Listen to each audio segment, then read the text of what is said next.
अवध के संस्थापक शहादत खां अथवा बुरहान उल मुल्क थे। कौन थे? बुरहान उल मुल्क, शहादत खां, बुरहान उल मुल्क, शहादत खां, बुरहान उल मुल्क, शहादत खां और बुरहान उल मुल्क। इन्होंने अवध की स्थापना 1772 ईस्वी में मुगलों से अलग होकर किया था। मुगलों से अलग होकर इन्होंने अवध की स्थापना की। किसकी स्थापना? अवध की स्थापना की थी। मुगलों से अलग होकर इन्होंने अवध की स्थापना की। अवध की स्थापना मुगलों से अलग होकर की थी। इन्होंने अपनी राजधानी फैजाबाद लखनऊ को बनाया। किसको बनाया? फैजाबाद लखनऊ को बनाया। इन्होंने अपनी राजधानी फैजाबाद लखनऊ को बनाया। अवध के राजाओं को नवाब कहा जाता था। अवध के राजाओं को क्या कहा जाता था? नवाब कहा जाता था। अवध के राजाओं को क्या कहा जाता था? नवाब कहा जाता था। अवध के राजाओं को नवाब कहा जाता था। शहादत खां के समय में 1739 ईस्वी में ईरान तथा एशिया का नेपोलियन कहा जाने वाला नादिर शाह ने ईरान तथा एशिया का नेपोलियन कहे जाने वाला नादिर शाह ने अवध पर आक्रमण कर दिया था। किस पे आक्रमण किया था? अवध पर आक्रमण कर दिया था। अवध पर आक्रमण कर दिया, किंतु अवध धन दौलत से कंगाल था। अवध धन दौलत से क्या था? कंगाल था। अवध धन दौलत से कंगाल था। अवध क्या था? धन दौलत से कंगाल था। अतः शहादत खां ने नादिर शाह को दिल्ली पर आक्रमण के लिए उकसा दिया। शहादत खां ने क्या कहा कि भाई नादिर शाह, तू चले जाओ और जा करके दिल्ली पे आक्रमण करो। दिल्ली पे इन्होंने क्या कर दिया? आक्रमण कर दिया। दिल्ली पे आक्रमण करने के बाद जब नादिर शाह दिल्ली पे आक्रमण किया और दिल्ली को इन्होंने लूटा, और दिल्ली को लूटने के बाद जब वापस आता है, किसको? शहादत खां को देने के लिए। जब शहादत खां को देने के लिए, धन देने के लिए आते हैं, तो उनके डर से शहादत खां ने अपनी आत्महत्या कर लेती है। क्या करती है?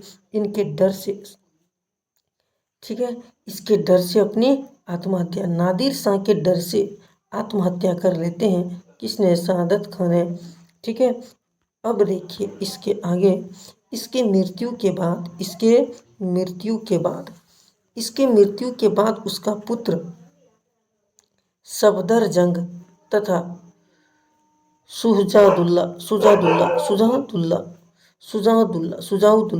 सुजाउद्दौला के बीच उत्तराधिकारी के लिए युद्ध हुआ। उत्तराधिकारी का युद्ध होता है और सुजाउद्दौला विजयी होता है। क्या हो जाता है? विजयी हो जाता है। इस युद्ध में सुजाउद्दौला विजयी हो जाता है। 1764 ईस्वी के बक्सर युद्ध में, 1764 में हमारा कौन सा युद्ध होता है? बक्सर युद्ध। कौन सा युद्ध? बक्सर युद्ध। 1764 में बक्सर युद्ध। बक्सर युद्ध कब हुआ? 1764 में बक्सर युद्ध होता है। में कहता है तिलकुट सेना ने भाग लिया था। कौन सेना ने भाग लिया था? तिलकुट सेना। 1764 के बक्सर युद्ध में तिलकुट सेना ने भाग लिया था। कौन सी सेना ने भाग लिया था? तिलकुट सेना ने भाग लिया था। उसके बाद कहता है और पराजय हो गया, और उसका क्या हो गया? पराजित कर दिया।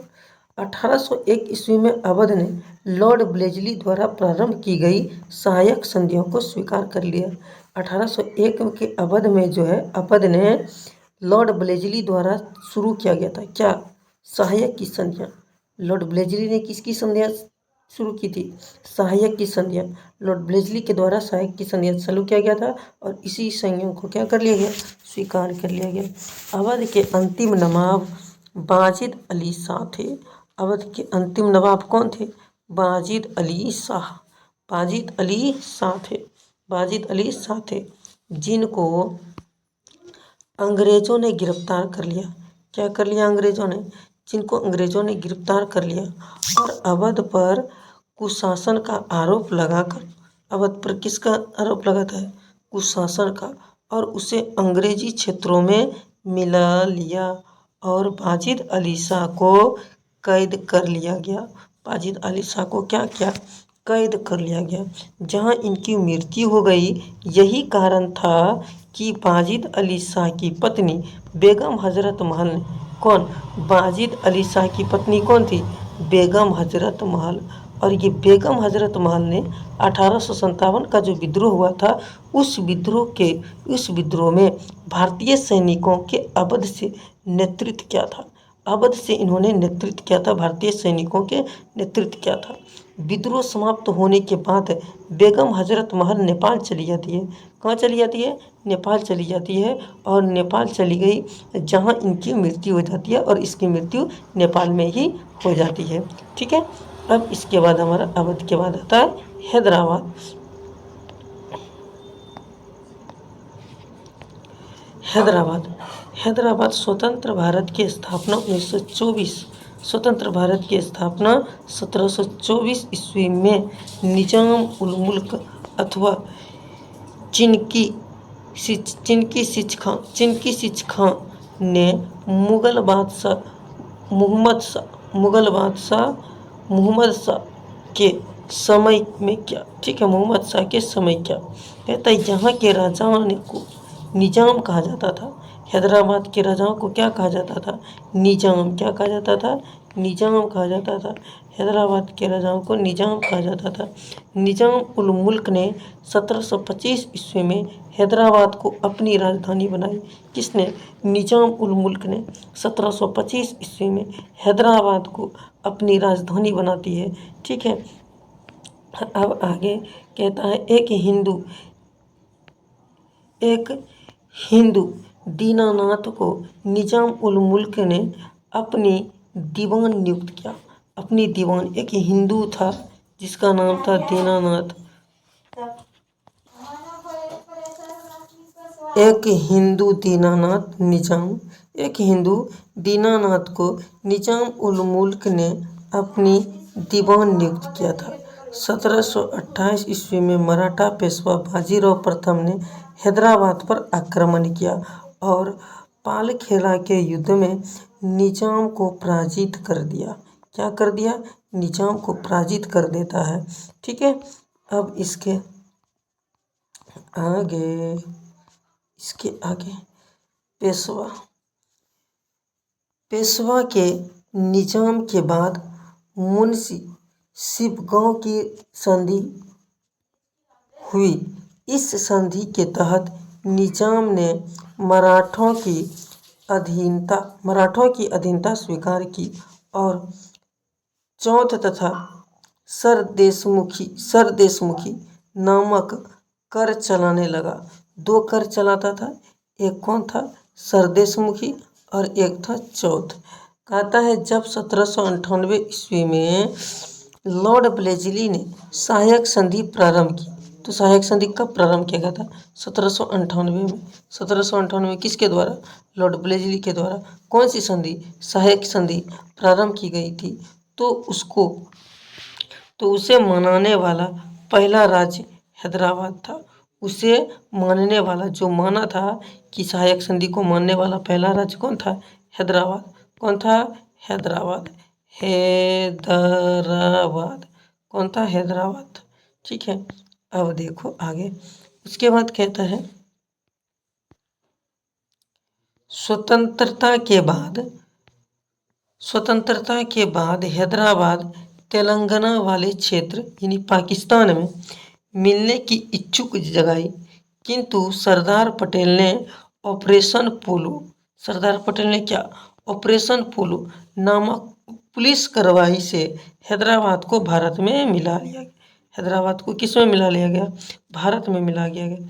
अब आता है कर्नाटक। कर्नाटक में हमारा क्या है, देखिएगा सर। कर्नाटक की स्थापना सादुतुल्ला ने किया था। किसने किया था, सादुतुल्ला ने किया था। कर्नाटक पर अधिकार करने के लिए फ्रांसीसी अथवा अंग्रेज आपस में लड़ गए और 3 युद्ध हुई। कितने युद्ध हुई, 3 युद्ध हुई। इन तीनों युद्ध को प्रथम आंग्ल कर्नाटक युद्ध, कौन सा युद्ध, प्रथम आंग्ल कर्नाटक युद्ध 1746 से 48 तक हुई। 1746 से 48 तक चला। इस युद्ध का कारण ऑस्ट्रेलिया के अधिकारों को लेकर इंग्लैंड तथा फ्रांस के बीच युद्ध हुआ था, जिस कारण इसकी कंपनियां भारत में युद्ध कर ली। ऑस्ट्रेलिया का उत्तराधिकारी का युद्ध एला सापल की संधि से समाप्त हुआ था। इसी संधि के तहत भारत में प्रथम आंग्ल मराठा युद्ध समाप्त हो गई। प्रथम आंग्ल मराठा युद्ध समाप्त हो गया। उसके बाद आता है द्वितीय आंग्ल कर्नाटक युद्ध। कब होता है? 1749 से 54 में। 1749 से 54 में।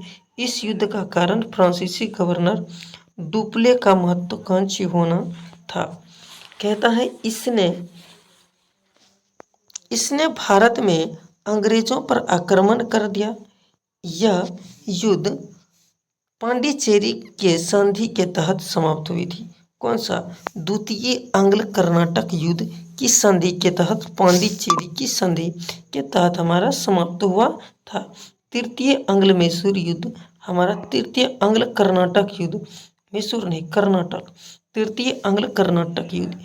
इस युद्ध के कारण यूरोप में चल रहे 7 वर्षीय युद्धों को माना जाता है। यह युद्ध इंग्लैंड तथा फ्रांस के बीच मुख्य रूपों से हुआ।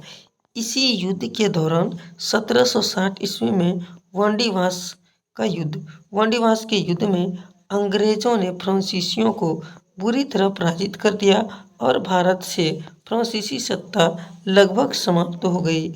यह युद्ध 1763 ईस्वी में पेरिस संधि के तहत समाप्त हो गई। इस संधि के तहत चंद्रमा नगर तथा पांडिचेरी फ्रांसीसी का अधिकार रहा। शेष क्षेत्र पर अंग्रेजों ने कब्जा कर लिया, यानी कि अंग्रेज ही अंग्रेज दिख रहा था। अब आता है मैसूर वाला क्षेत्र।